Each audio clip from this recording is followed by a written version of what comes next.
بسم اللہ الرحمن الرحیم۔ لیکن اگر پھر بھی انسان اس کی نشانیوں کو جاننا چاہے، سمجھنے کے لیے شوق ہوتا ہے انسان کو، تو کن نشانیوں سے پہچانے کہ لیلۃ القدر کی فلاں رات تھی؟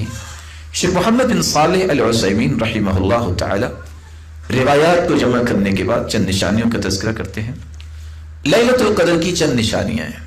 سب سے پہلی نشانی قوت الاضاءہ والنور فی تلک اللیلہ، اس رات روشنی کچھ انوکھی سی ہوتی ہے، لیکن یہ روشنی شہر میں آپ اس کا اندازہ نہیں کر سکتے، یہاں تو لائٹنگ بھی بہت ہوتی ہے۔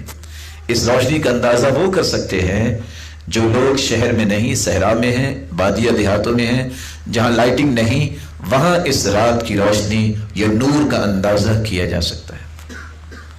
دوسری نشانی الطمأنینہ، اس رات جو انسان کو قلبی سکون محسوس ہوتا ہے اور بقیہ کسی رات میں محسوس نہیں ہوتا۔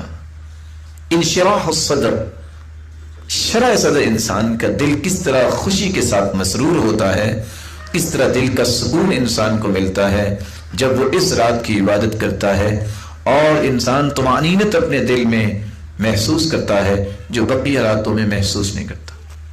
تیسری نشانی ان الریاح تکون فیہا ساکنہ، اس رات نہ تو کوئی آندھی آئے گی اور نہ ہی کوئی زلزلہ آئے گا، پرسکون رات، ہوائیں بھی رکی ہوں گی، معمولی جس طرح انسان زندگی میں کبھی محسوس کرتا ہے کہ آج رات کتنی اچھی ہوا اس انداز سے تھی کہ وہ ہوا بھی تھی اور کوئی شور و غل بھی نہیں تھا، اور کتنی پرسکون اور پرسرور تھی، وہ کیفیت اللہ تعالیٰ اس رات میں پیدا کرتے ہیں جو بقیہ راتوں میں نہیں ہوتا۔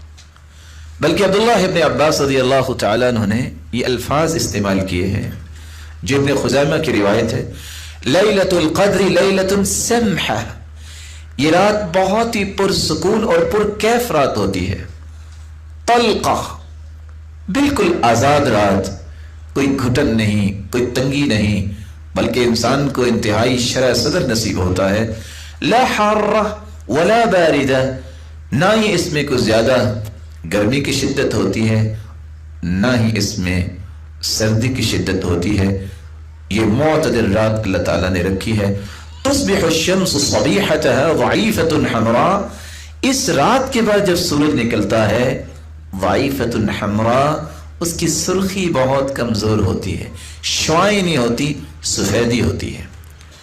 چوتھی نشانی، بعض دفعہ رب تعالیٰ نے ایک لوگوں کو خواب میں یہ دکھا بھی دیتے ہیں، جیسا کہ بعض صحابہ کو بھی دکھایا گیا تھا، اور جیسا کہ اللہ کے رسول صلی اللہ علیہ وسلم کو بھی خواب میں دکھا دیا گیا تھا کہ یہ لیلۃ القدر کی رات ہے۔ پانچویں نشانی، اس رات میں قیام کرنے کی لذت پورے رمضان کی راتوں کی لذت کے مقابلے میں بہت زیادہ ہوتی ہے۔ ابی بن کعب رضی اللہ تعالی عنہ نے ایک چھٹی نشانی بیان کی ہے، اور وہ کہا کرتے تھے، وَوَاللَّهِ، اور اللہ کی قسم، انی لَأَعْلَمُ أَيُّ لَيْلَةٍ هِيَ لَيْلَةُ الْقَدْرِ، میں جانتا ہوں کہ لیلۃ القدر کی رات کون سی رات ہے۔ کیسے جانتے ہیں؟